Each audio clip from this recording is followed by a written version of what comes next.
السلام علیکم سامعین، 11 ذی الحجہ اور 18 جون ہے۔ خبر کا عنوان ہے غزہ میں اب کیا ہو رہا ہے۔ دراصل 24 گھنٹے میں کئی ایسے اہم واقعات رونما ہوئے ہیں جن کی وجہ سے ایک بار پھر غزہ سرخیوں میں ہے۔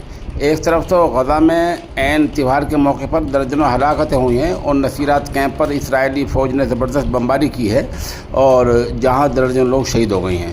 دوسرے کے جو فلسطین کا جو غزہ کا جو علاقہ ہے، جو رفح کراسنگ میں جو فلسطین کا جو حصہ ہے، وہاں پہلے اسرائیلی فوج نے قبضہ کیا تھا۔ اب اسرائیل کی طرف کا جو فلسطین کی طرف کا جو حصہ ہے، غزہ کی طرف کا جو رفح کراسنگ کا جو حصہ ہے، اس کو نظر آتش کر دیا، اس کو جلا دیا گیا۔ وہاں جو اہم تنصیبات تھی، ہال تھے، بہت ساری چیزیں، وہ سب جلا دیے گئے ہیں۔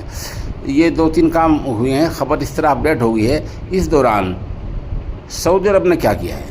محمد بن سلمان نے صرف یہ کہا، ہم یہ مانگ کرتے ہیں کہ جہاں 1967 کے جو حالات تھے، 1967 تک جہاں تک فلسطین تھا، 1967 تک جہاں تک اسرائیل تھا، وہیں تک رہیں اور وہ اسرائیل وہاں سے واپس چل جائے۔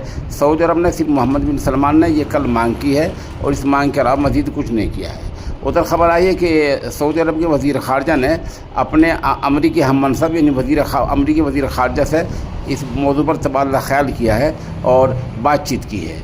ادھر آج یہ خبر بھی آئی تھی کہ اسرائیل کی جو فوج پر حملہ ہوا ہے